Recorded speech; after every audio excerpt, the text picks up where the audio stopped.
চল খাইতে চল। তোর ভাবি তোর জন্য নিজ হাতে অনেকগুলো মজার মজার খাবার রান্না করছে। তাই নাকি? হ্যাঁ, তুমি এতদিন পরে দেশে ফেরত আসছো, আমরা এতদিন পরে তোমাকে দেখছি, তোমার পছন্দের খাবার রান্না করব না? তোমার জন্য তো আমি রান্না করতেই পারি, তাই না? তোমাদের আবদারটা কি বলে ফেলো শুনি।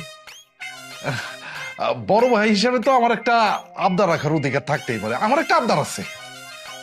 আগাম রাখি, এই যে তুমি না আমার জন্য কি গিফট আনছিলা, গিফটটা দাও। গিফট? কিসের গিফট? আরে কিসের গিফট মানে ভুলে গেছো? ও মা, তুমি না বললা যে তুমি লন্ডন থেকে আমার জন্য গিফট নিয়ে আসছো, ওই গিফটটা দাও। ও, একটা মিনিট দাঁড়াও।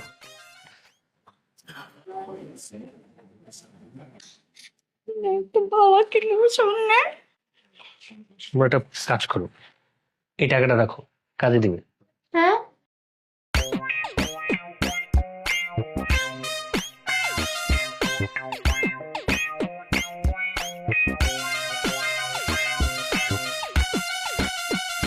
এবার তোমারটা বলো।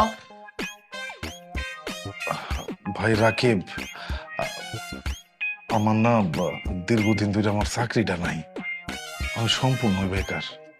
তুই যদি আমারে কিছু টাকা দিতি তাহলে আমি একটা ব্যবসা করতে পারতাম ভাই। কয়েক লাখ টাকা বলতে? 5 লাখ টাকা দিলে।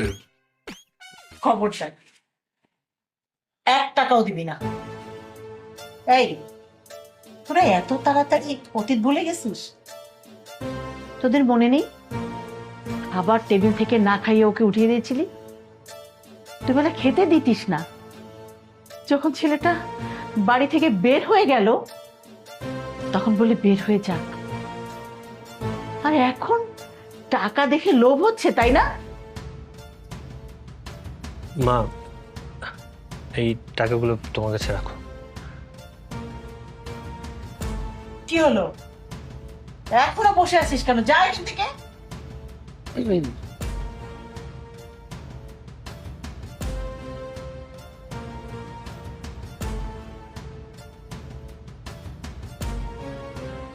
আচ্ছা শোন, মা, তুই আমাকে একটা কথা বলতো।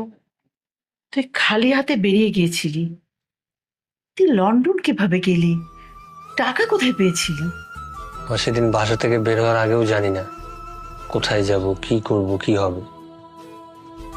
কিন্তু যে কথায় আছে না, ইচ্ছে থাকলেও তো একটা উপায় হয়।